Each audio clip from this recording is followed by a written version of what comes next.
Friends, we are going to discuss about a very sensitive and sociological issue, that is theorizing peasantry, which is our module 2, and it is basically divided into various components. The issue of debating peasantry is going to be one. We have also to speak about that how within the agrarian society we have the advent of the capitalism, that is second. We have also the third issue, that is the economic aspect of the peasantry, and finally we have the moral aspect of peasantry. So, this module basically tries to speak about that how theoretically we can correct and understand the issue of peasantry. We have the people which are linked to the whole issue. We speak about the people like Theodor Schenin. We have also the contribution of Daniel Thorner, or we try to speak about the contribution of Karl Marx and then James Scott. These are the scholars which we are going to understand in this particular module. So, let us try to understand these things in detail.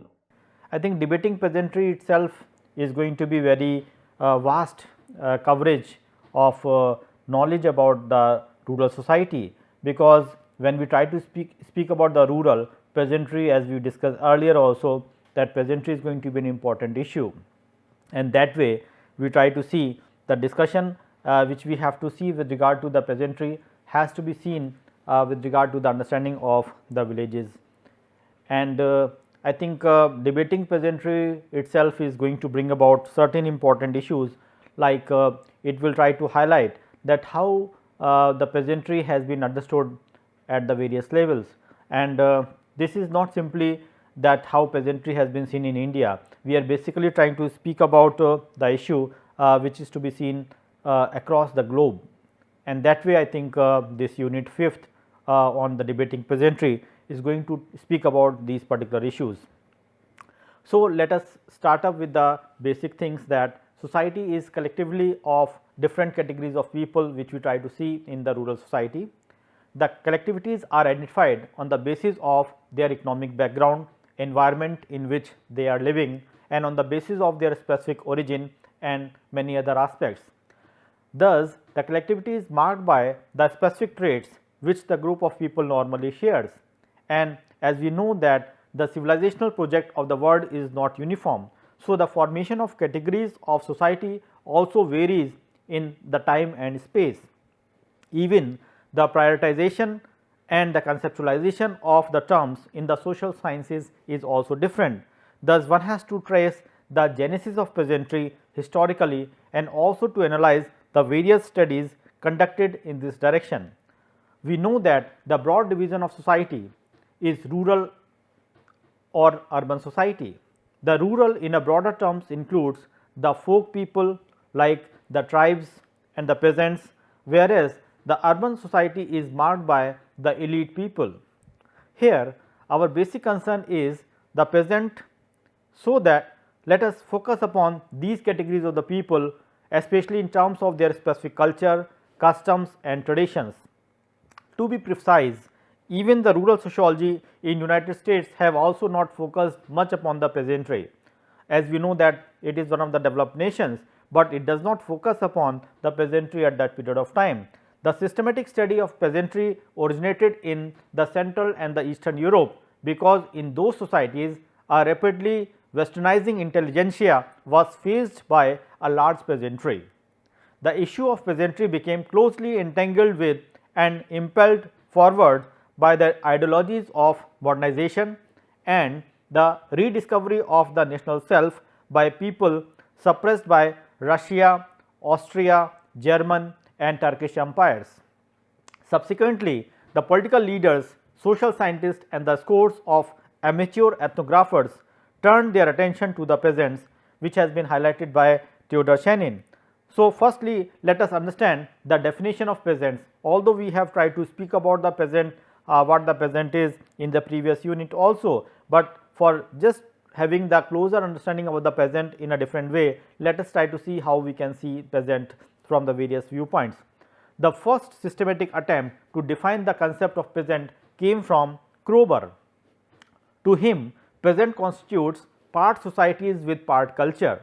They are definitely rural, yet live in relation to the market towns. When he wrote these lines, Kroeber was thinking primarily of European peasantry. With some exceptions, almost all anthropologists subscribe to the Krober's part society, part culture definition of peasants, but in a different way. Raymond Firth finds that the term peasants primarily has an economic referent and said that the primary means of livelihood of peasant is cultivation of soil. Redfield felt that the word peasant points to the human type. It requires the city to bring into its existence the larger society of which peasants are part is urban society. He also speaks about the great traditions and the little traditions to distinguish the cultures of elite and the peasants. Foster described the peasant society as half society, a part of larger social units which is vertically and horizontally structured. Raymond Firth, he defines peasantry as a system of small producers with a simple technology and equipments and often relying primarily for their subsistence on what they themselves produce. Feller, he viewed them as a society in which the primary constituent units are semi-autonomous local communities with semi-autonomous culture.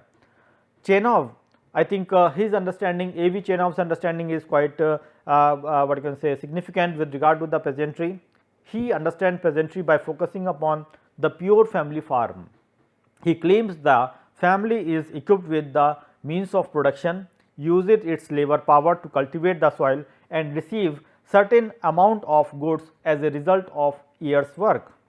Karl Marx has talked about the peasantry as a small holding of peasant that forms a vast mass whose members live in a similar conditions without entering into the manifold relations with one another. Their mode of production also isolates them from one another instead of bringing them into the mutual intercourse. And finally, we have the Theodor Schenin's understanding, who defines peasantry as peasantry are those consisting of small agriculture producers who, with the help of simple equipments and labor of their families, produce mainly for their own consumptions and fulfill the obligations of the holders of political and the economic power. So, we try to see that the different scholars especially have tried to see the different aspect of peasantry. We try to see that for some peasantry was seen in terms of the cultural lines, for some it was been seen in terms of the economic lines, and for some it was seen as peasantry which is to be seen in terms of having a specific polity. So, virtually we try to see that there are different facets in which we can see the peasantry. So, the concept of peasant society is going to be very different from what we try to see in a normal understanding, that rural, in order to understand rural, especially in terms of the folk understanding, the peasant society is going to play a crucial role. So, the above definitions about by the various social scientists emphasize the various dimensions of understanding the peasants.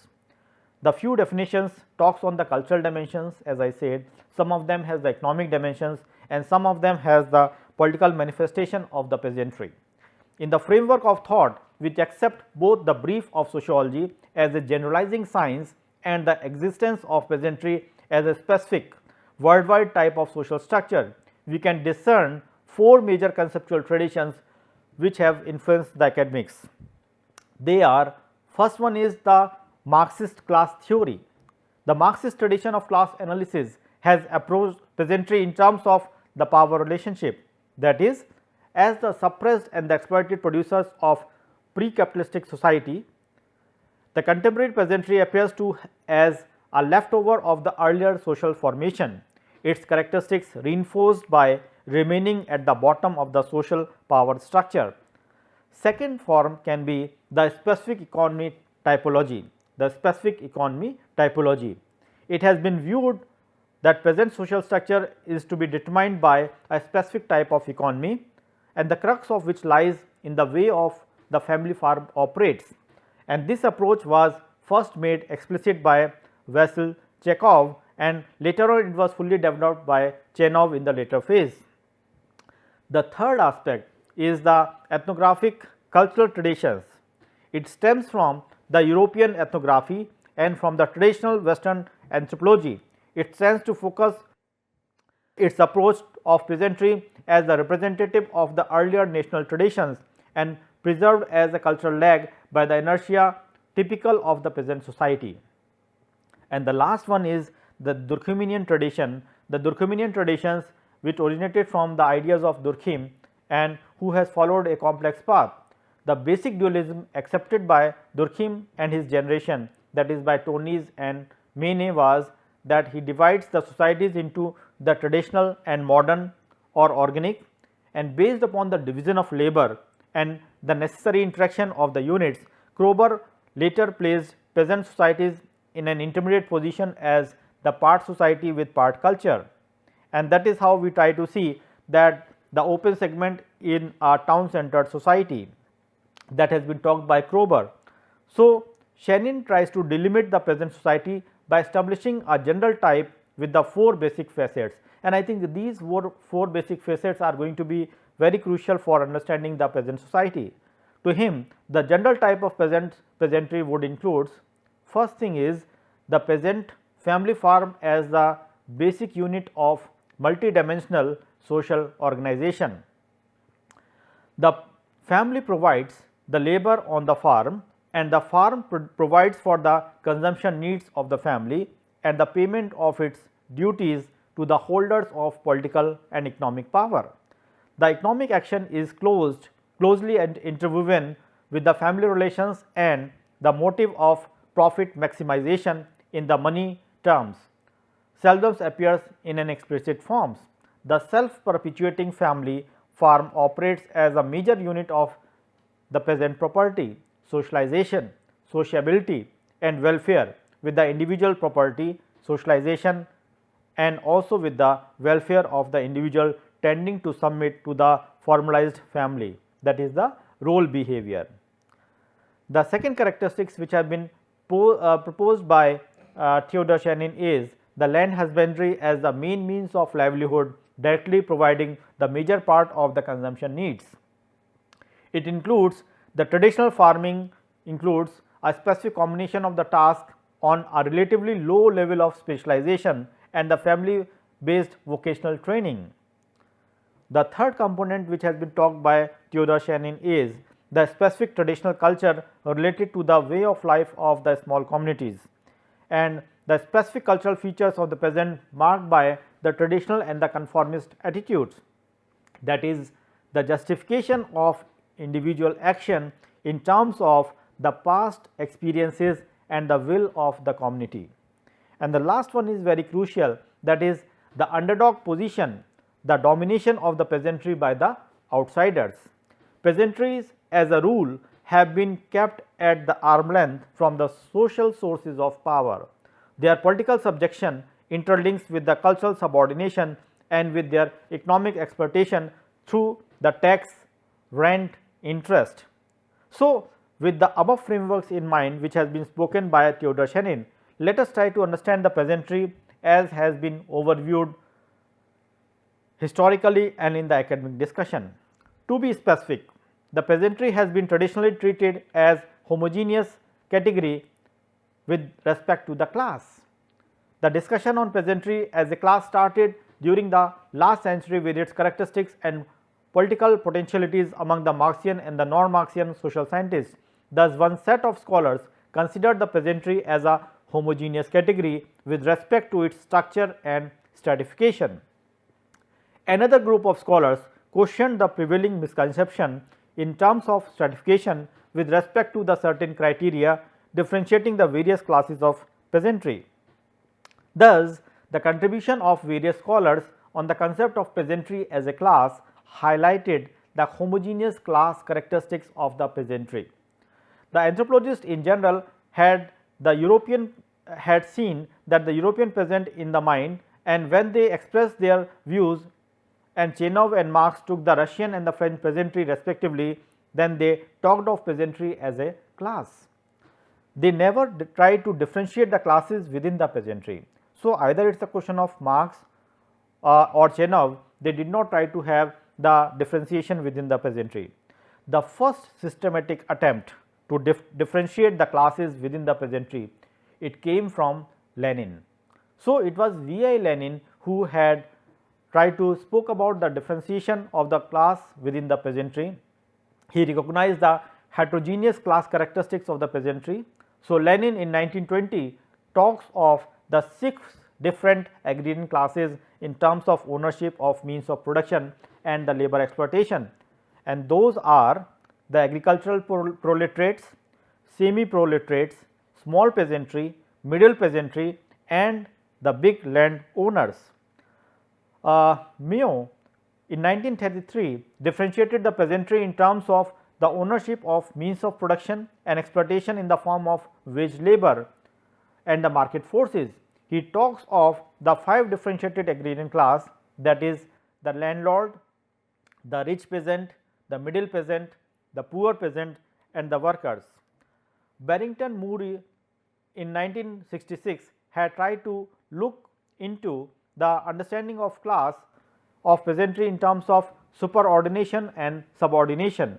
Similarly, Eric Wolf tried to concretize the ingredient necessary to identify the class of peasantry in a clear manner.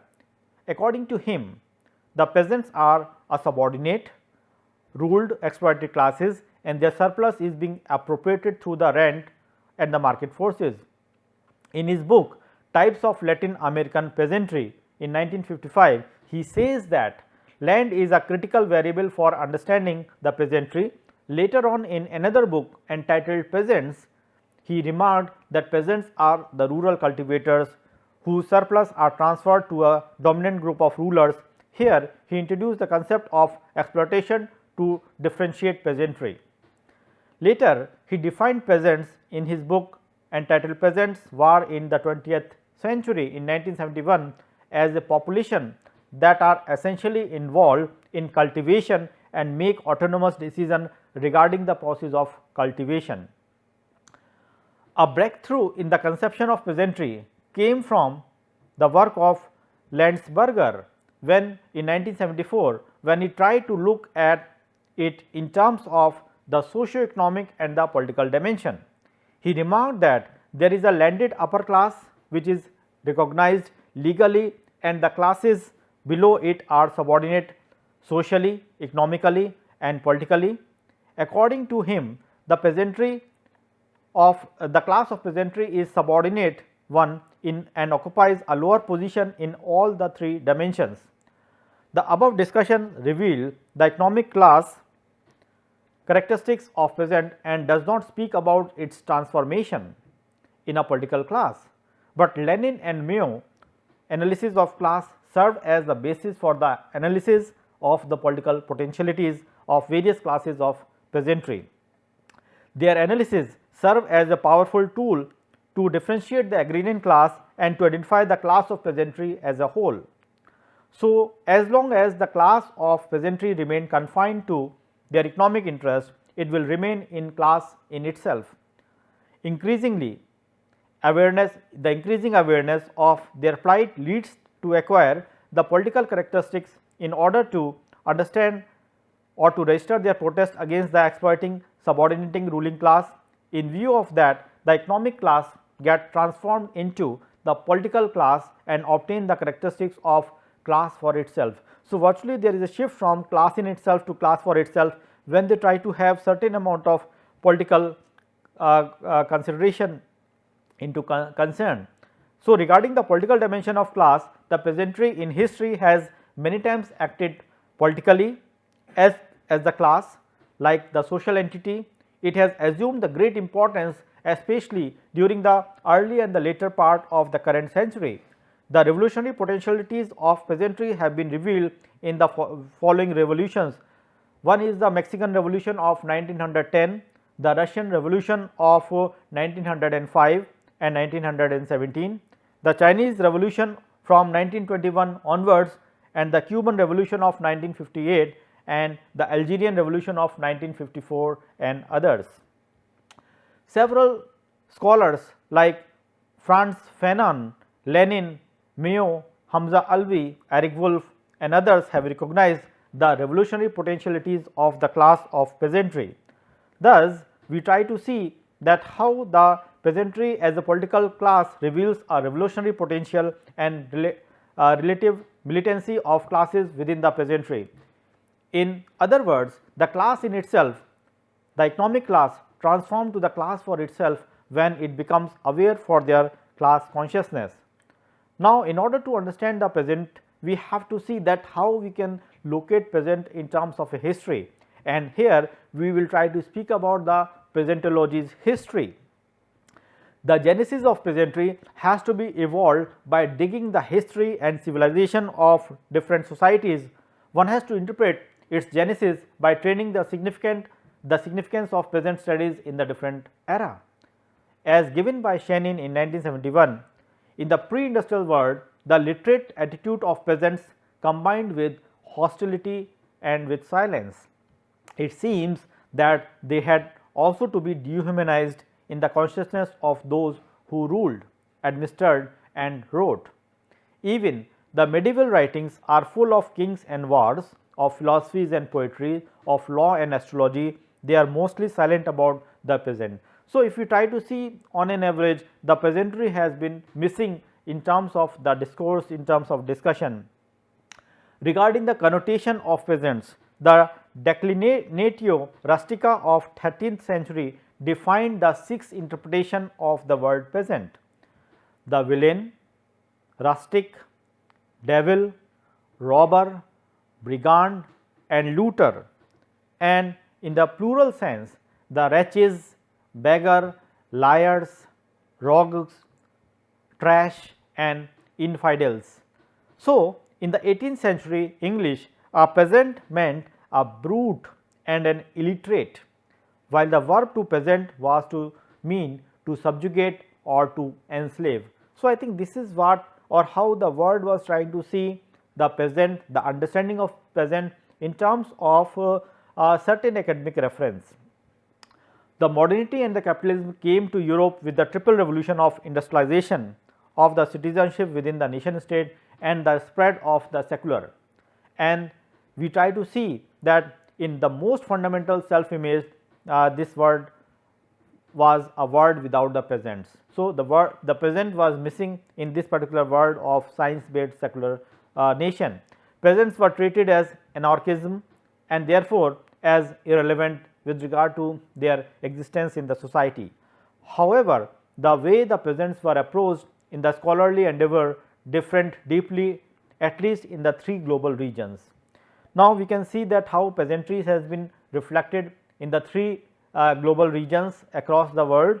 The first global region, that is basically the popularly and the scholarly consciousness of the industrial West, was dominated by the historiography cum typology, dividing the social world into the modern and backward. On such an intellectual map, the actual peasant disappeared even more effectively than in the olden days under the remainders of the past. When at the turn of the century the rural sociology emerged as a subdiscipline, it focused on farming as an occupation, disregarding the peasant as a social entity. So, this is how the first global region, basically the industrial West, was trying to see the word of peasantry. The second global region, the polar opposite of the West, was the colonies or the Orients. There the life seems to be trickled more slowly, the hand of the state to have the heavier than the modern science, the fact that the very often 9 to 10th of the population were peasants mattered little to the local literate. So, the second global region, that is basically the colonies, were having the plenty of peasantry, but nobody tried to focus upon the peasantry in terms of a social entity. The third global region, that is the Eastern and the Central Europe, where the studies of peasantry as such blossomed at the turn of the century. In those countries, a highly sophisticated intelligentsia, politically committed to nationalism, faced massive peasantries. Policies and the ideologies turned attention to the peasant majorities as the major object, the possible carrier on or the main bottleneck of the necessary advances have been seen.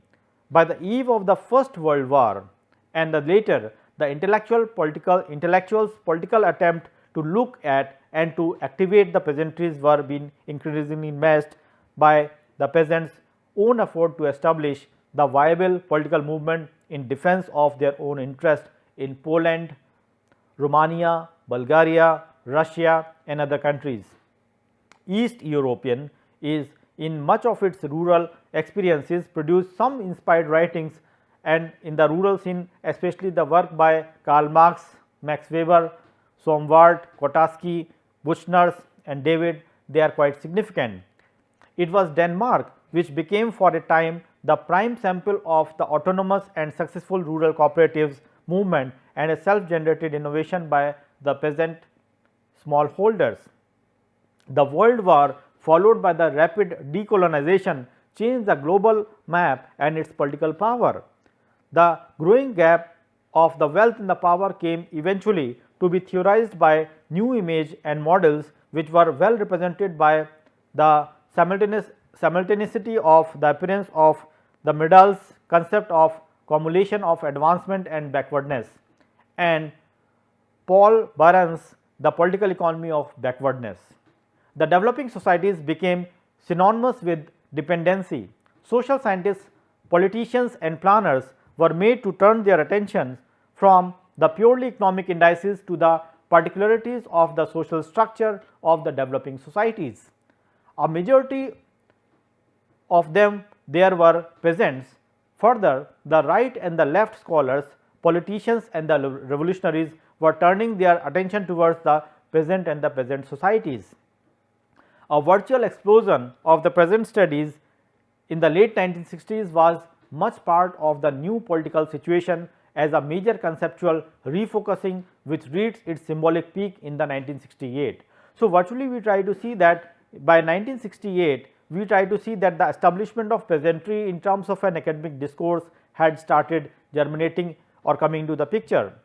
With this background, a new theoretical armory was rapidly set up consisting of some of the old partly forgotten texts by Thomas and Zananki, Karl Marx, V.I. Lenin, Sorokin, Kroeber and others.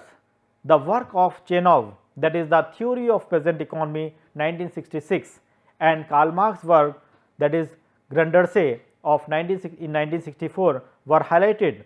A number of integrative work by Eric Wolf, Theodor Schenin and also by Galaski established the basic parameters of contemporary peasant studies.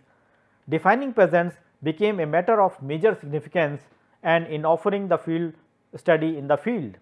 The continuous debate of the 3 decades and a variety of application within the social planning made the field of peasant studies gather extensive evidences and grow in sophistication. It resulted into revitalism of the old orthodoxies which made peasant disappear and treated them as the new key to all the things unrelated to the broader society. Now, let us try to see that how we can have the assumptions and the meaning about the peasantry as a social phenomenon, because gradually we try to see that peasantry has been seen as a literary word which came, and how the people were trying to use peasantry that has been referred in the English dictionary, and later on how the peasantry has been ignored by the various world across the globe. Especially we try to see that the central and the western Europe, eastern Europe, they basically try to focus upon the understanding of the peasantry, because there they try to the academia basically they try to focus upon the understanding of the peasantry. So, the assumption of the meaning of the peasantry as a social phenomenon becomes very significant. To Schenin, there are 3 fundamental ways to approach contemporary peasantry as a social phenomenon. The first, to assume that we do not encounter it a distinguishable set of related characteristics which can be analytically treated as a type of social structure. It would therefore be a notion of no conceptual significance, just a word, possibly a linguistic reminder of the historical past. Consequently, there could also be no place for a theory concerning the peasants' particularities. The second is to assume that peasants differ consistently from the non-peasants in a way which are socially significant, but that this diversity can and should be fully explicated within the existing body of general theory by extending its application. Thirdly, one can assume that peasant distinctiveness exists as well as that conceptually particularly must follow from it. The most effective way is to analyze the peasant is to establish and use to that purpose discrete in a specific theoretical structure. This would mean consideration of peasant economies with the help of peasant economics as a distinctive section of discipline of economics, and a similar procedure for some other dimensions of social structure and actions are to be used. One can present and suggest the three fundamental categories of approach, which can be graphically represented in the form of how the categories of analysis of contemporary peasantry can be seen. Like if you try to see that we have the characteristics, we have the approach 1, we have the approach 2, and then we have the approach 3. So, we try to see that this particular understanding has to be seen in this particular framework, and then we try to see that the characteristics has to be classified at two levels. One is the distinctiveness of peasants and another is the theoretical distinctiveness of peasanthood. So, in terms of characteristics, on the x axis we have the distinctiveness of peasants and also the theoretical distinctiveness of the peasanthood. In terms of approach, we have three approaches. We can have three possibilities: approach 1, approach 2 and approach 3 on the y axis. So, we try to see that in approach 1 both the things are negative.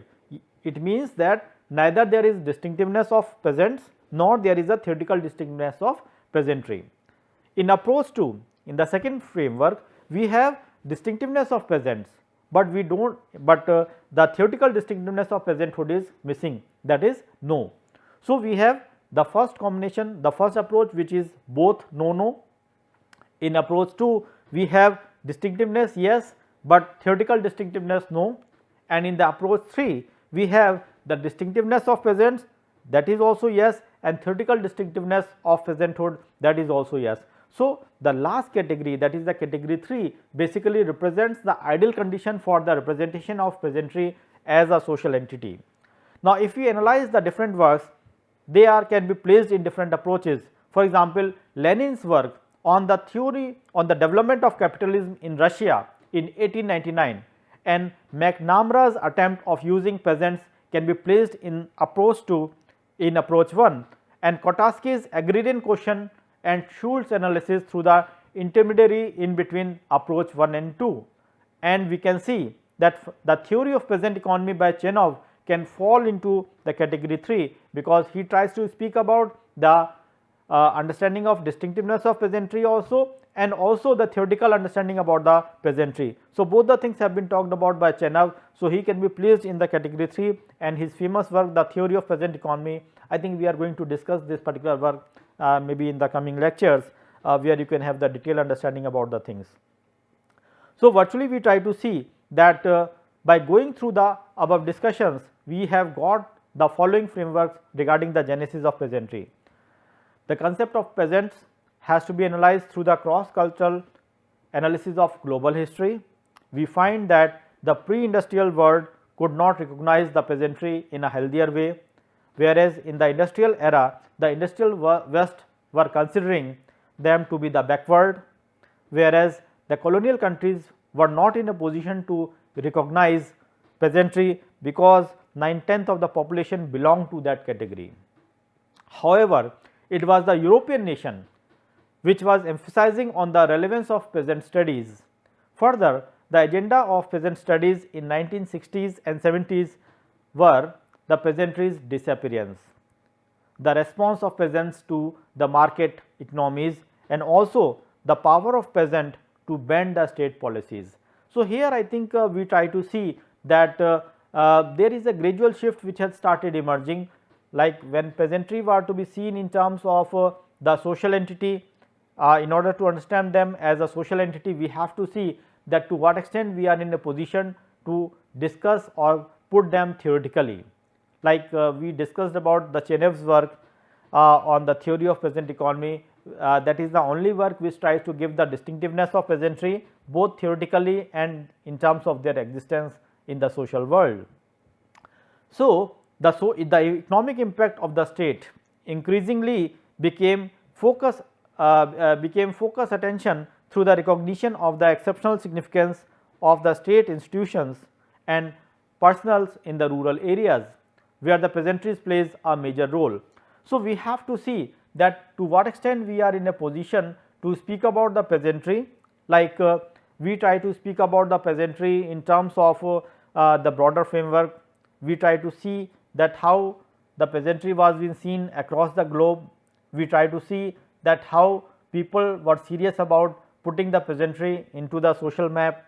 So, I think these are the serious issues which one has to see that is going to affect the understanding of the peasantry. But more important is that the peasantry are to be seen as from homogeneous to heterogeneous, that becomes a serious issue. Like when we said that the initial scholars, they were trying to see peasantry as homogeneous category, and gradually we try to find out that most of the scholars, they were trying to see that how peasantry were being seen as homogeneous, they were seen as docile, they were seen as the objects who does not have a bigger say. And I think if you try to recall the contribution of Chenin was trying to see them as having the underdog position, whereby they does not have much influence on the economic and the social economic and the political holders of the power. So, we try to see that the peasantry which has been seen by the various scholars, they have different they have the different perception about looking to the peasantry. One of course is the cultural viewpoint, another of course is the social viewpoint, another is the economic viewpoint, and another format can be the political viewpoint. But out of all these, the visibility of the peasantry is going to be more significant when we try to see that the peasantry is trying to reflect the political aspect. So, when peasantry by themselves are going to turn into the new form, that is going to be an important issue. Otherwise, the peasantry were being seen by or being dictated by the superordinates, basically the elites, and they were not trying to figure the understanding of the peasantry into the specific domain. We try to see that peasantry, which was basically seen as having an important element of its existence within the world, but ultimately we try to see that peasantry, which was basically seen as having lesser contribution towards the economic order or towards the political order, that makes the existence of the peasantry and demean the existence of the peasantry. So, we have to see that there is a need for a conceptual mapping of the peasantry. Like when we try to speak about the three models which has been discussed, which we have talked earlier also, like we try to speak about that how peasantry has been seen in terms of the category of analysis. We try to see that peasantry can be seen in either of the way, in terms of the distinctiveness of peasants or in terms of the theoretical distinctiveness of the peasanthood. In both the ways, they are going to be visible as a social entity. But if we try to see as an outcome in terms of analysis, we try to find out that one possibility can be that they are neither distinctive, they are not having their distinctiveness in terms of a specific social world, or they do not have any theoretical distinctiveness also that we have seen. We have also seen another approach in which we have the distinctiveness of the peasant, but nobody has tried to define it theoretically. And then we try to see another approach where we try to see the existence of the peasantry, which is existing both in terms of distinctiveness and also in terms of the theoretical distinctiveness also. So, I think the need of the hour in order to make the peasant visible in the social map, in the social world, we have to see that the peasantry has to be seen in terms of a specific category, which ultimately is going to have certain amount of what I can say reservations with regard to having their own identity, which is going to be visible by others. That is one important thing. Another important thing of course is that the peasantry can contribute significantly towards the wider social order. That is going to be another important issue, because peasantry are not into the academia, so they can't speak about by themselves, as we have seen that the second world, the second global era, second world order, which was full of peasantry, especially we are trying to speak about the colonial countries. So, their peasantry were huge in number, but they did not bother about representing themselves at the academic level. So, we try to see that these are certain gaps which we have to fill in order to understand the peasantry in a real sense. We also try to see that different scholars have proved to put the things very differently, like we try to speak about starting from people like Kroeber, who try to say that they represents the part society and part culture. Then also we try to see that how Kroeber was trying to see them in relation to the wider society. So, it is basically the linkage between the rural and the urban which is going to be important. We also try to see that Raymond Firth, who was trying to speak about the economic aspect and trying to see that what is important for the peasant is that their livelihood is based simply on the cultivation of the soil. So, I think somewhere we try to see that peasantry existence has to be seen in terms of cultivation of the soil, that may be the starting point. And we also try to see that how Chenov has tried to see by focusing simply upon the pure family farm. So, Chenov was basically highlighting upon the peasant's behavior in terms of the family, how the family is equipped with the specific means of production, uses its labor power to cultivate the soil and to receive a certain amount of goods as a result of the year work. That is going to be important issue.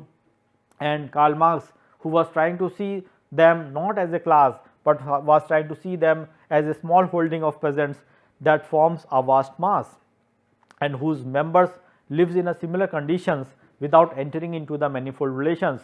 So, I think what Marx was trying to put down is that their own what you can say business with their own occupation, with their own cultivation, that does not make them in a comfortable position to think about themselves. So, virtually their own work is basically putting them into a condition in which they are not in a position to have certain amount of mutual intercourse, and that way that leads to certain amount of what you can say isolation within the peasantry. And however, we try to see that the Theodor Schenin's understanding about the peasantry is going to be significant, where we try to see that small agriculture producers, they are the small agriculture producers who with the help of the simple equipments and the use of family labor power is going to be an important issue. And how that is going to be an important issue, because they are using it for their own consumptions, and whatsoever they are producing that is not seen as a surplus for profit making, rather it is basically meant for the holders of for the obligations of the holders of the political and the economic power. So, we try to see that these sort of understanding which has been raised by people like Theodor Schenin or by Karl Marx, they try to give a different meaning towards the understanding of the peasantry. And we try to see that Schenin has gone beyond by trying to speak about the concept of peasant society. He was trying to give a different color to the peasantry, especially his famous work, that is Peasant and Peasant Society, that is quite famous. It is an edited work which tries to incorporate various studies which has been conducted on the peasantry. And I think when he was trying to see concept of peasant society, I think we have the different viewpoints which has been focused upon by him. Basically, the peasant family farm as a basic unit of multidimensional social organization, that is going to be quite significant. And then we have land husbandry. Somewhere he has used the term that for peasantry land is very crucial, and it sometimes act as an entrance ticket. So, the land having land is considered to be an entrance ticket for the peasantry, because the peasantry, if they have to exist, so they have to have certain amount of land, and that way the cultivation of the land is going to be a sole issue which makes their identity to be viable. And then I think their unique culture, the traditional culture, and the traditional culture which is basically seen in terms of reflected in the way of life of the small communities, that is again going to be very important. And then finally, their position of underdog, that is basically they are being subordinate. Now, I think this fourth component which has been talked by Schenin, that they cannot come into the power, or sometimes they can't act as a group of peoples who can have the position of superordinate. So, they will always be subordinate.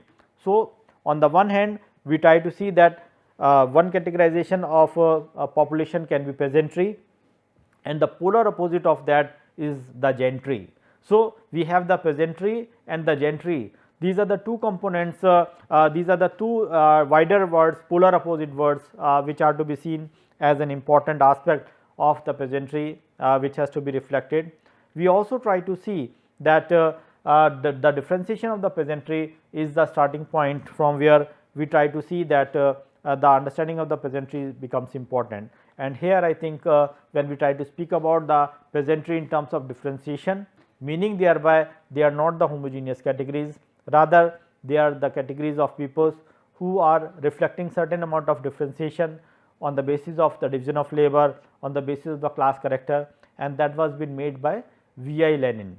So, V.I. Lenin has spoken about the different classes within the peasantry, and I think if you try to see there is a range of class which has been talked about by V.I. Lenin, starting from the proletariats, that is the agricultural labor, and moving down to the another extreme of the bourgeois, that is the big land owners. So, I think both the extremes have been represented by Lenin, that they represents the class within the peasantry. So, virtually we try to see that peasantry, in order to be a social entity, in order to be a cultural entity, in order to be an entity which can have its own existence in terms of the social mapping, they are to be having certain amount of differentiation.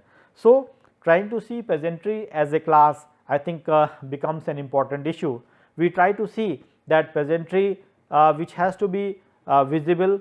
So, they have to have certain class character, they have to have certain amount of political mobilization, they have to have certain amount of political assertion, only then we can say them to be having a specific identity.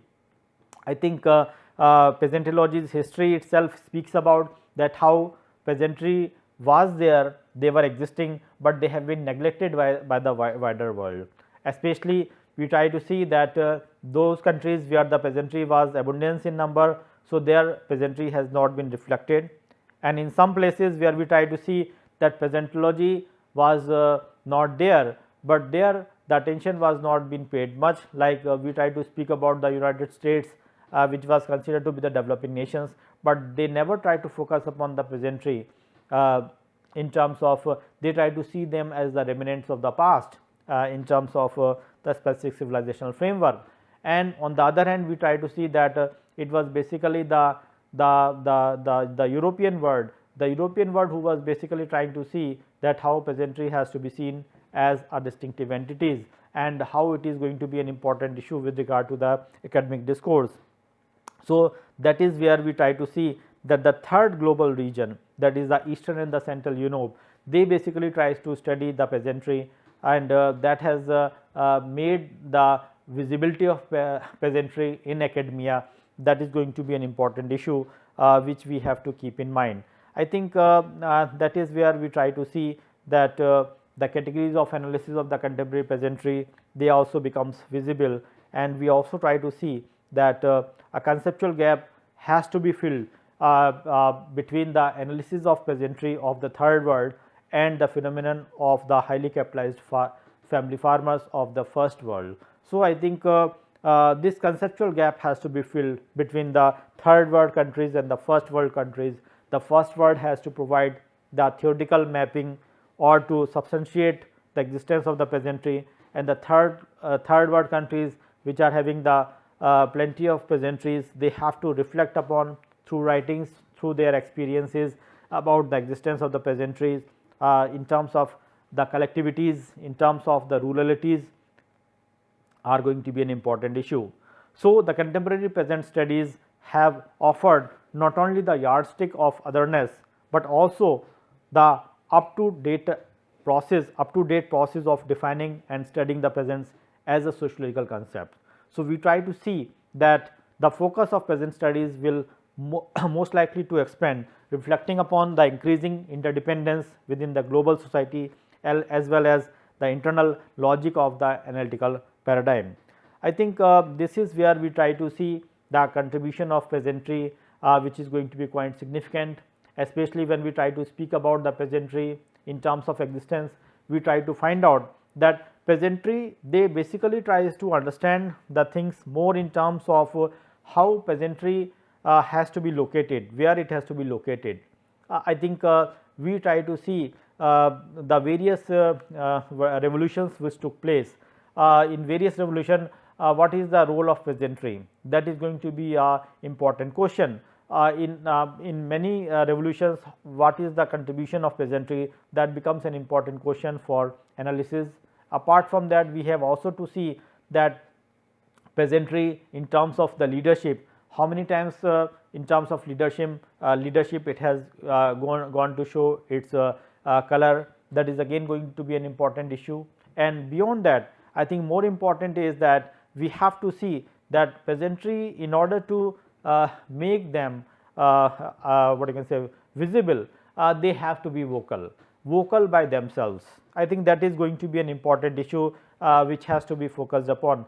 So, basically when we try to speak about debating peasantry in terms of the representation, the debating peasantry in terms of representation are to be seen not only in the words of Lenin or Karl Marx, or in the works of Robert Redfield, or in the works of what you can say the understanding of Raymond Firth.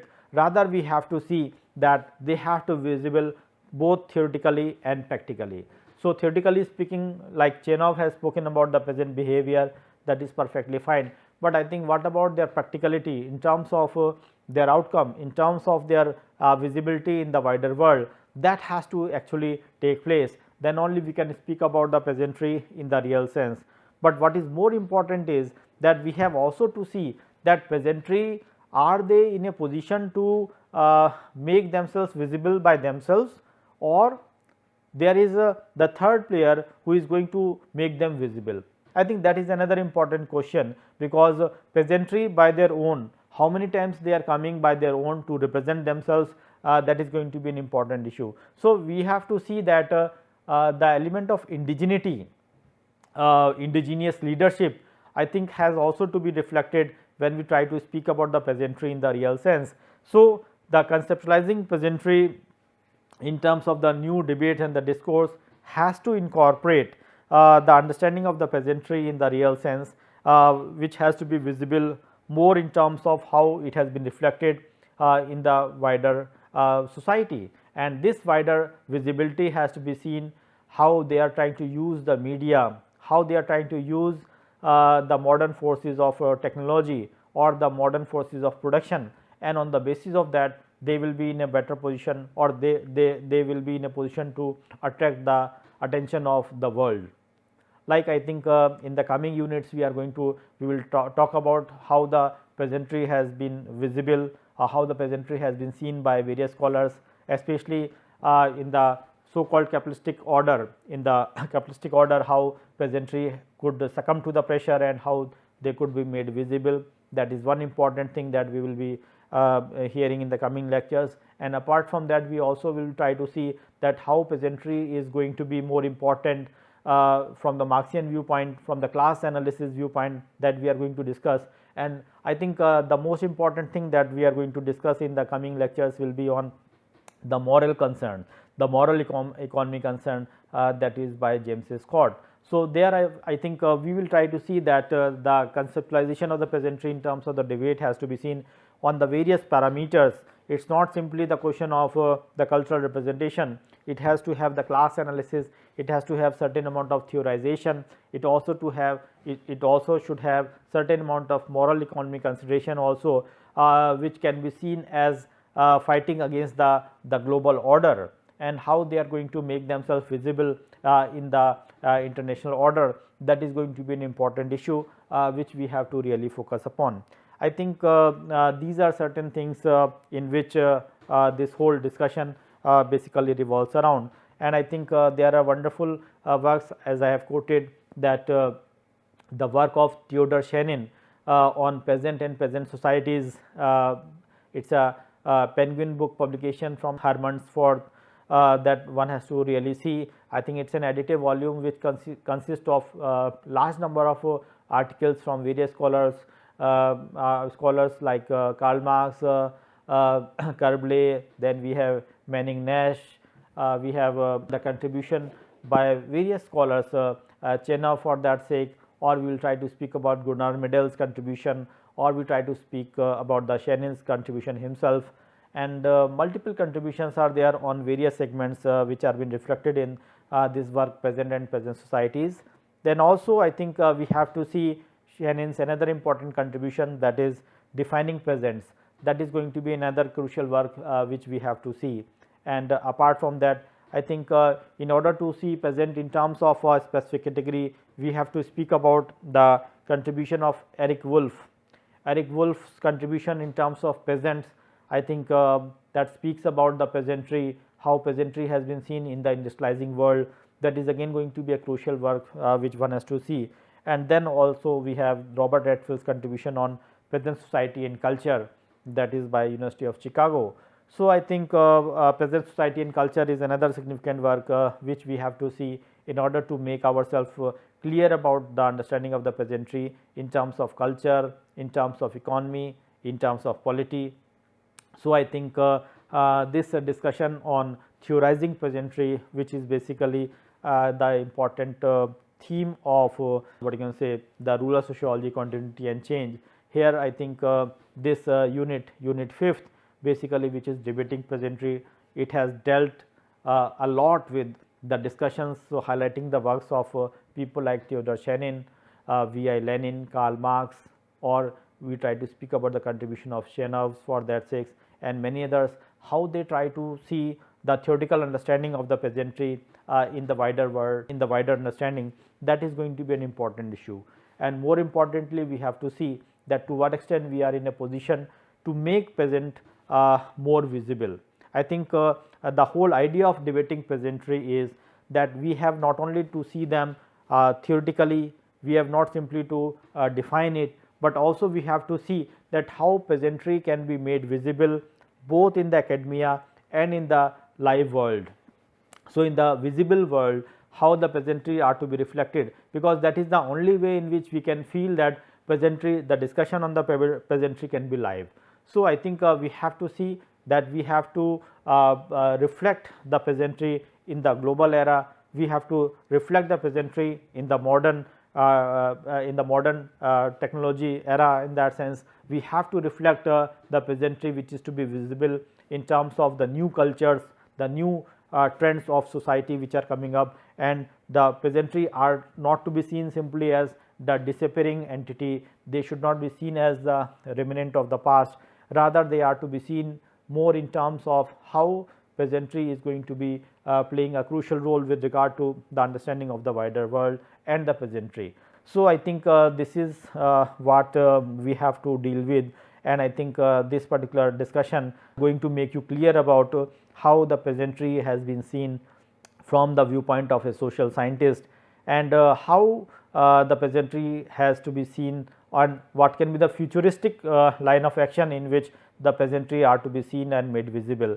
So I think with these words I will stop it here, and I think through the interaction and further discussions we will try to make it more clear about how or why the peasantry is crucial when we try to speak about the rural sociology, and when we try to speak about the understanding of the rural society. So how or why peasantry becomes important. So I think these debates are going to be crucial for understanding the relevance of a peasant in the rural society.